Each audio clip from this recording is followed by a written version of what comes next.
हाँ जी बच्चे, तो स्टार्ट करते हैं हमारी मास्टर कैडर की जो सीरीज चल रही है उसका 17th लेक्चर। और 17th लेक्चर में हम करेंगे आज नेक्स्ट डिटर्मिनेंट के कुछ और इम्पोर्टेंट क्वेश्चंस। लास्ट क्लास में हमने 30 तक क्वेश्चंस कर लिए थे और अब हम करेंगे आगे कंटिन्यू। ठीक है, डिटर्मिनेंट का टॉपिक चल रहा है, 17th क्लास है, 30 क्वेश्चंस कर लिए थे, 31st पे आते हैं। तो फर्स्ट क्वेश्चन यहाँ पर 31st क्वेश्चन है, इसमें क्या कहा गया है, ये डिटर्मिनेंट फाइंड करना है। ठीक है, अब अगर ये डिटर्मिनेंट फाइंड करने बैठ जाए ना तो इसमें बहुत टाइम जाएगा। तो इसका सबसे इजी क्या है, कोई ऐसी वैल्यूज पुट करो सो दैट सभी का आंसर जो है वो डिफरेंट आए, सभी का डिफरेंट आए, किसी का अलग नहीं आए। और यहाँ पर एक बात और ध्यान रखनी है, यहाँ पर चेक करना, अगर इन सभी को ऐड कर दें, इन सभी को ऐड कर दें और इन सभी को ऐड करें और इन सभी को ऐड करें तो हमारे पास, अगर ऐसे नहीं तो ऐसे देख लो, इन सभी को ऐड करो, इन सभी को ऐड करो और इन सभी को ऐड करो, तो इसमें जो है ना a plus B plus C as a factor नजर आ रहा है। इसमें a plus B plus C as a factor नजर आ रहा है। और एक बात और, यहां पर फैक्टर आपको यहां पर भी नजर आ रहा होगा, है ना, यहां पर भी नजर आ रहा होगा। बट आपको बता दूं, ये वाली जो इक्वेशन होती है ना, इसको अगर ओपन करें तो वो फॉर्मूला होता है, वो भी ऐसे, इसमें भी a प्लस बी का a plus B plus C as a factor होता है और इसमें भी a plus B as a factor होता है। ठीक है, तो ये बात ध्यान रखनी है, ये सभी में a प्लस बी फैक्टर है बट हमें दिखाई नहीं देता। बट अब क्या है, अब चलते हैं क्वेश्चन पे कैसे करना है। a plus B as a factor है तो आपने लास्ट क्लास में जैसे मैंने बताया था, a को 1, b को 0 एंड c को -1 पुट कर दो। वहां पर क्या होता है, ये वाला फैक्टर नहीं बनता, a प्लस बी ये वाला फैक्टर नहीं बनता। अब यहां पर अगर a प्लस बी फैक्टर बन रहा है तो यहां पर देखना, अगर पुट करेंगे आंसर 0 बन जाएगा, तो यहां पर भी आंसर 0 बनेगा, चाहे पुट करके देख लेना, यहां पर भी आंसर 0 बनेगा, यहां पर भी आंसर 0 बनेगा, तो ये जीरोज बन जाएंगी। ठीक है, तो हम क्या करें, अगर कोई नहीं भी बन रहा तो वो है ये वाला, अगर ये वाला करोगे नहीं बनेगा तो ये वाला तो कैंसिल हो जाएगा। बट हमें बार बार अलग अलग क्यों वैल्यूज पुट करनी, थोड़ा और सिंपल कर लो, थोड़ा और सिंपल। इसमें क्या है, अगर मैं a को 1 पुट कर दूं, b को 0 पुट कर दूं एंड c को 0 पुट कर दूं तो क्या बनता है वो देख लेते हैं। a को 1, b को 0 एंड c को 0, तो यहां पर डिटर्मिनेंट में क्या बन जाएगा, जहां पर a है वहां पर ही 1 आना है, अदरवाइज कुछ नहीं आना। तो यहां पर 0 बन गया, यहां पर 1 बन गया, है ना, यहां पर हमारे पास क्या बन गया, 1 बन गया, फिर यहां पर भी 1 बन गया, यहां पर भी 1 बन गया, फिर यहां पर हमारे पास 1 बन गया।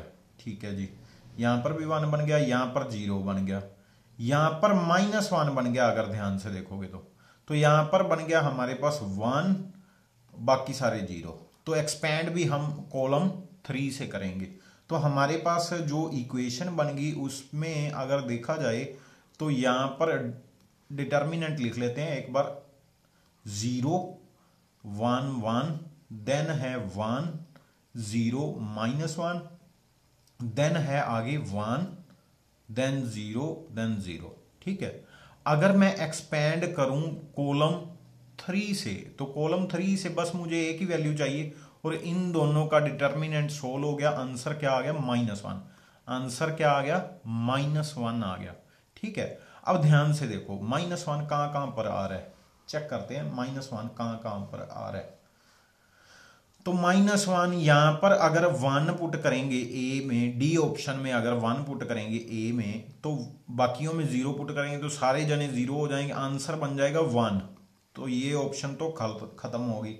यहां पर भी चेक करो, यहां पर भी 1 बन गया, ये तो 0 बन गया, ये भी 0 बन गया, ये भी 0 बन गया, तो यहां पर 1 बन गया, यहां पर भी 1 बन गया, ये 0 0 0 0 सारे 0 बन गए। तो हमारे पास एक ऑप्शन बनी, यहां पर चेक करो, यहां पर अगर a को, यहां पर 0 बन गया, यहां पर a को 1 पुट करोगे तो आगे क्या है, माइनस, तो अब बन गया ना, क्वेश्चन हो गया ना सोल्व। तो यहां पर ये बी ऑप्शन इसकी राइट ऑप्शन थी। तो थोड़ा आपको पेपर में माइंड सेट करना पड़ेगा अपना, कैसे वैल्यू पुट करनी है सच दैट हमारा जो क्वेश्चन है वो जल्दी से जल्दी हो जाए।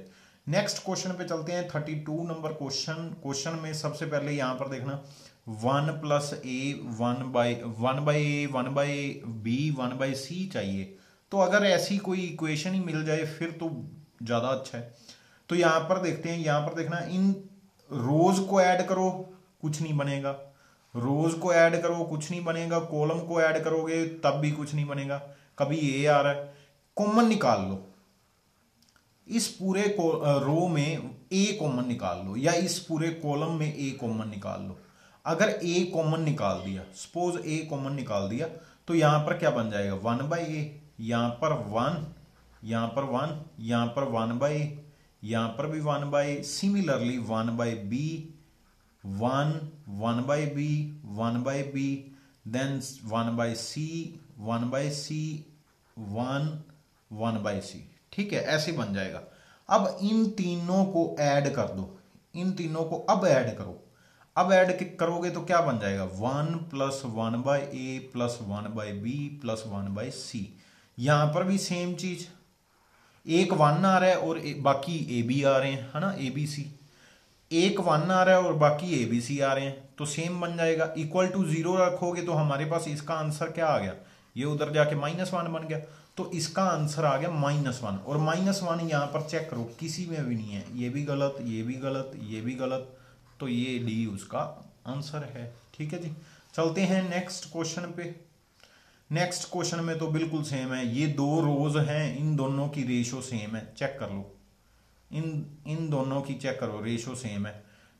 1/2 1/2 1/2 रेशो सेम है। अगर रेशो सेम है तो डिटर्मिनेंट क्या आएगा 0। अगर किसी दो रोज की एडिशन सेम हो, मतलब कोई भी लीनियर कॉम्बिनेशन अगर सेम आ रहा है तो वो क्या है, डिटर्मिनेंट उनका क्या बन जाएगा 0 बन जाएगा। अब नेक्स्ट क्वेश्चन पे चलते हैं। ये वाले क्वेश्चन में पूछ रहा है इसका आंसर क्या होगा। सबसे पहले यहां पर 1, यहां पर देखो 1 1 1 जो है ये रो है और कॉलम है, और यहां पर क्या है रो है। ठीक है, दोनों में डिफरेंस है। तो सबसे पहले डिटर्मिनेंट ट्रांसपोज का क्या होता है, सेम होता है, तो इसको ट्रांसपोज कर देंगे। ट्रांसपोज करेंगे तो क्या बन जाएगा, तो हमारे पास डी बन जाएगा, वो बन जाएगा 1ab and then 1bc then 1ca। ठीक है, अब यहां पर देखो, अब यहां पर देखो इन दोनों में क्या डिफरेंस है। एक बात मैं बता दूं, अगर कोई एक रो को एक दूसरी रो में इंटरचेंज करते हो, 1 को सपोज 2 के साथ इंटरचेंज करते हो तो एक माइनस आता है। ठीक है, एक नेगेटिव आएगा। और अगर 2 बार इंटरचेंजिंग होती है बीच में तो 2 माइनस आएंगे, मतलब फिर टोटल आंसर प्लस का बनेगा। अगर इवन नंबर ऑफ इंटरचेंजिंग है तो प्लस का साइन आएगा, मतलब सेम आ जाएगी डिटर्मिनेंट। अगर ओड नंबर ऑफ इंटरचेंजिंग है तो नेगेटिव हो जाएगा, मतलब उसका आंसर में नेगेटिव का फर्क आएगा। अब यहां पर देखो 1 को फर्स्ट में से उठा के थर्ड में लेके गए हैं, तो कैसे लेके गए होंगे। ठीक है, अब ध्यान से देखो 1 को लेके गए पहले फर्स्ट से सेकंड, सेकंड से थर्ड। ठीक है, तो कितनी interchanging I 1 and 2, even number of interchanging है, तो हमारे पास आंसर क्या आएगा, बिल्कुल सेम डी ऑप्शन। ठीक है, मतलब B option, D is right answer. तो हमारे पास क्या आएगा डी। अगर आप देखना चाहते हो ये 1 and 2 अगर इंटरचेंज किए तो ए ऊपर चला गया 1 नीचे आ गया, तो ए हमारा ऊपर है, सही है। फिर 1 यहां पर आ गया था सेकंड पोजीशन पे, फिर 1 को नीचे शिफ्ट किया तो बी आगे चला गया, तो बी ऊपर चला गया, तो बी ऊपर चला गया, 1 नीचे आ गया। तो 2 इंटरचेंजिंग हुई, तो जो इंटरचेंजिंग अगर 2 हो रही हैं तो हमारे पास क्या बनेगा, तो हमारे पास बनेगा सेम। ठीक है, सेम उसका आंसर आएगा जितना इसका है। ठीक है जी, नेक्स्ट चलते हैं। सेम मैंने अभी बोला है, अगर लीनियर कॉम्बिनेशन बन रहा है, कोई 2 का लीनियर कॉम्बिनेशन बन रहा है थर्ड रो, तो उसका डिटर्मिनेंट क्या होगा 0। ये आप बात माइंड में रख लो। लीनियर कॉम्बिनेशन है, चेक करो, चेक करो, एम एल, इसको एल से मल्टीप्लाई किया, इस को m से किया और ऐड कर दिया तो न्यू रो बन गई। न्यू रो दोनों पे डिपेंड कर रही है तो आंसर क्या आएगा 0। ये वाला क्वेश्चन थोड़ा अलग है, 36 क्वेश्चन थोड़ा अलग है तो ध्यान रखना। तो यहां पर क्वेश्चन में क्या है, कहते हैं omega is complex root of unity. Omega क्या है, कॉम्प्लेक्स रूट ऑफ यूनिटी है, क्यूब रूट ऑफ यूनिटी। तो क्यूब रूट ऑफ यूनिटी हो तो ओमेगा का क्यूब 1 हो जाएगा और 1 plus omega square is equal to 0। ठीक है, तो यहां से अगर मैं निकालूं 1 प्लस ओमेगा की वैल्यू क्या निकली, माइनस के ओमेगा स्क्वायर। ठीक है, तो यहां पर आपके पास ओमेगा नहीं है, यहां पर क्या है 1 प्लस ओमेगा की जगह पे क्या है माइनस के ओमेगा स्क्वायर। इससे आप डिटर्मिनेंट सोल्व करो, माइनस के ओमेगा स्क्वायर। ठीक है, ये ध्यान रखना है, यहां पर जहां पर भी प्लस ये लिखा हुआ है आपने क्या लिखना है माइनस के ओमेगा स्क्वायर। फिर सोल्व करो और यूज करना है, क्या यूज करना है आपने, यूज करना है ओमेगा क्यूब का आंसर 1 होता है। ये अगर नहीं यूज किया तो आप लेंथी हो जाएगा क्वेश्चन। तो फर्स्ट बाहर रो छोड़ी कॉलम छोड़ी, आंसर क्या आ गया 1 और यहां पर माइनस ओमेगा स्क्वायर है तो क्या बन जाएगा प्लस के ओमेगा क्यूब, और ओमेगा क्यूब का आंसर क्या है 1। तो टोटल आंसर ये कितना बन गया 2। ठीक है जी, फर्स्ट वाले कोफिशिएंट का 2 बन गया, सेकंड वाले कोफिशिएंट का निकाल लेते हैं। माइनस ओमेगा रो छोड़ी कॉलम छोड़ी तो आंसर आ गया हमारे पास एक आ गया, यहां पर आ गया माइनस ओमेगा स्क्वायर, यहां पर माइनस ओमेगा स्क्वायर है, इसको इसके साथ करेंगे तो वो आ जाएगा minus omega square minus omega square again, है ना। तो ये कितना बन गया, ये बन गया माइनस के 2, एक माइनस बाहर है, 2 ओमेगा क्यूब बन गया, ओमेगा भी एक बाहर था। ठीक है, तो ये 2 ओमेगा क्यूब बन गया, फिर ये कितना बन गया प्लस के 2। अब यहां पर नेक्स्ट लास्ट वाले में क्या आता है वो डिपेंड करेगा। लास्ट वाले में यहां पर क्या है, ये है माइनस ओमेगा स्क्वायर, मतलब बाहर आएगा माइनस ओमेगा स्क्वायर। ठीक है जी, बाहर आएगा, यहां पर नहीं मैं यहां पर लिखता हूं, यहां पर आएगा माइनस ओमेगा स्क्वायर बाहर, रो छोड़ी कॉलम छोड़ी इन दोनों की मल्टीप्लाई, मतलब माइनस ओमेगा स्क्वायर का स्क्वायर। ठीक है जी, माइनस ओमेगा। ठीक है जी, और बाहर से माइनस ओमेगा क्यूब आ रहा है, यहां पर क्या बन गया माइनस ओमेगा की पावर 6 बन गई और यहां पर प्लस के ओमेगा की पावर 3 बन गई।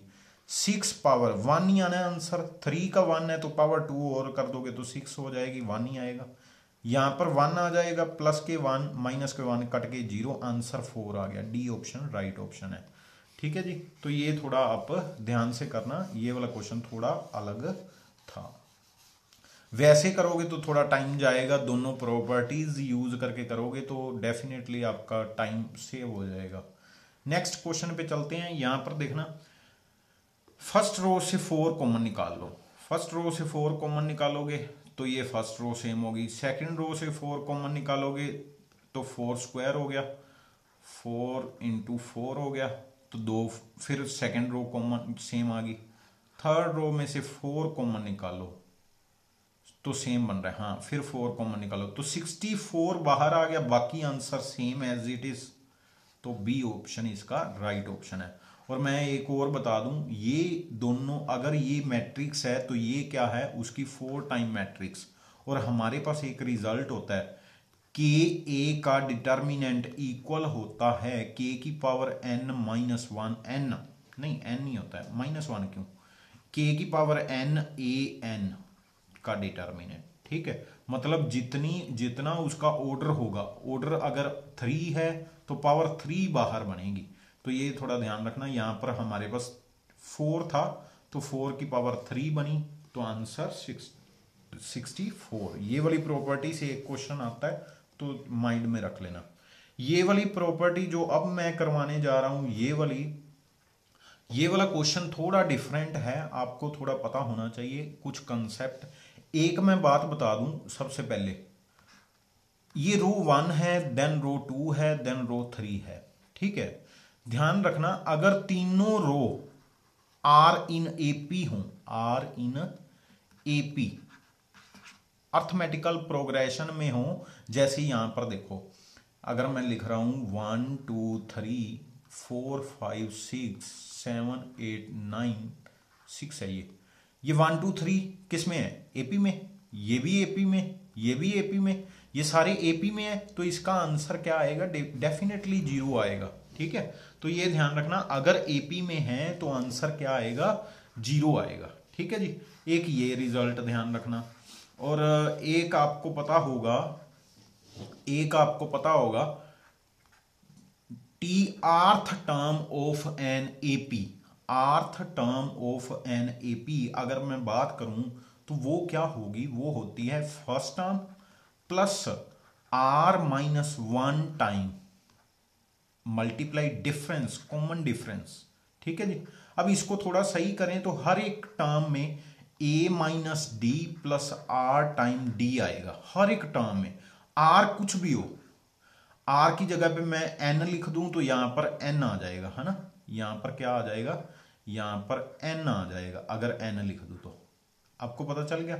अब यहां पर देखो, यहां पर टीपी की बात हुई है, वो क्या कह रहे हैं, वो कहते हैं टीपी टर्म पीएथ, टर्म क्या है, पीएथ ऑफ एपी की है, तो टीपी का आंसर क्या आ गया, ध्यान से देखो, टीपी का आंसर आ गया, यहां पर मैं लिख रहा हूं फर्स्ट टर्म माइनस डिफरेंस तो आएगा ही आएगा, plus pth term and D. ठीक है, अब मैं इसको ऐसे लिख सकता हूं, A minus D multiply 1 plus P D time P. ठीक है जी, ऐसे लिख सकता हूं। ये पता क्या है, ये जो फर्स्ट टर्म है ध्यान से देखो टीपी, ये ना लीनियर कॉम्बिनेशन है, ये पी का और 1 का, ध्यान से देखो, इस 1 को मैं कुछ नंबर a माइनस डी से मल्टीप्लाई कर दूं और इसको, इस वाली सेकंड रो को मैं d से मल्टीप्लाई कर दूं तो मेरे पास ये फर्स्ट वाली रो बन जाएगी। सभी में ऐसे होगा, p की जगह पे बाई चांस q आ गया, है ना, तो यहां पर q आ जाएगा, है ना, तो वो सेम चीज यहां पर q बन गई, यहां पर q बन गई। तो कुछ डिफरेंस नहीं है, जस्ट हमारे पास क्या है, नीचे वाली के लीनियर कॉम्बिनेशन से बन रही है, तो ये जो है लीनियर कॉम्बिनेशन से बन रही है, तो हमारा डिटर्मिनेंट क्या आएगा, मैंने अभी बताया, लीनियर कॉम्बिनेशन से बनेगी तो आंसर 0 आएगा। ठीक है जी, तो आंसर क्या आएगा, 0 आएगा। अब यहां पर इस डिटर्मिनेंट में एक खासियत है, अगर आपको समझ आ जाए, ये वाली 1 वाली रो है ना जो, वो सभी में, इसमें भी ऐड है और इसमें भी, ये डायरेक्ट माइनस कर सकते हैं, जैसे करोगे कॉलम 2 माइनस कॉलम 1 करोगे तो ये खत्म हो जाएगा और डिफरेंस भी नहीं पड़ेगा, डिटर्मिनेंट को कुछ फर्क भी नहीं पड़ेगा। तो यहां पर ये याद रखना, अगर कोई रो बिल्कुल सेम हो, बीच में ऐड हो रही हो, तो सीधा ही उसको किल कर दिया करो, मतलब सीधा ही उसको कट कर दिया, तो ये कट कर दिया, सेम यहां पर मैंने कट कर दिया। अब बची हमारे पास जो डिटर्मिनेंट बचा है, उसमें चेक करना सेकंड और थर्ड कॉलम में रेशो सेम है, सेकंड एंड थर्ड कॉलम में रेशो सेम है, चेक करो, सी को मल्टीप्लाई करें तो ये आ जाता है। ठीक है जी, रेशो चेक कर लो, ए को मल्टीप्लाई करो इस रो से या डिवाइड कर दो इस रो से, एंड बी को इस रो से, यहां पर ए से डिवाइड कर दो, यहां पर बी से, दोनों रो सेम आ जाएंगी, मतलब लीनियर कॉम्बिनेशन में है, एक दूसरे पे डिपेंड कर रहे हैं, तो डिटर्मिनेंट क्या आएगा, 0, डायरेक्ट आंसर आ रहे हैं। ठीक है जी, तो डिटर्मिनेंट 0 आ रहा है। नेक्स्ट क्वेश्चन में अब यहां पर कुछ बच्चे क्या करेंगे, कुछ बच्चे प्रॉपर्टीज लगाएंगे। ठीक है, यहां पर कुछ बच्चे क्या करेंगे, इस क्वेश्चन में प्रॉपर्टीज लगाएंगे। अगर डायरेक्ट आंसर भी निकाल दोगे ना तब भी आंसर तो वही आना है ना, तो यहां पर बिल्कुल इजी है, डायरेक्ट आंसर आप 30 सेकंड में कर सकते हो, ऐसी बात नहीं है। अगर आप प्रॉपर्टी लगाओगे यहां से, ये देखना, ये वाली जो रो है, इस रो में क्या है, फर्स्ट में 1 है, सेकंड में 1 है, थर्ड में 3 है, तो ये इसको किल कर सकती है, मतलब 0 बना देगी, और 3 में से 4 में से 3 माइनस करोगे तो यहां पर 1 बन गया। अब इस रो से एक्सपैंड कर दो, एक्सपैंड करोगे तो क्या बचेगा, ये वाली रो बच गई, है ना, तो इसका आंसर -2 आ रहा है, तो बी ऑप्शन इसका राइट ऑप्शन है। चाहे आप कैलकुलेशन सिंपली कर लेते तब भी आंसर इजीली आ रहा था। ठीक है जी, टाइम देख लेते हैं कितना हो गया, ज्यादा टाइम नहीं लेते। तो आज के लिए 10 क्वेश्चंस बहुत हैं, हम करेंगे नेक्स्ट लेक्चर में 10 और क्वेश्चन, 10 से 20 और क्वेश्चन डेली ऐसे करते रहेंगे और हमारा एम जो है 135 प्लस का वो हमारा बरकरार है। आई होप आपको समझ आ रही होगी। अगर कोई भी कुछ भी ना समझ आए तो नीचे डिस्क्रिप्शन में बता देना, और पिछली वीडियोस का जो लिंक है वो डिस्क्रिप्शन में आपको मिल जाएगा, प्लेलिस्ट का पूरा। थैंक यू बच्चे, हैव अ नाइस डे, जय हिंद, वंदे मातरम।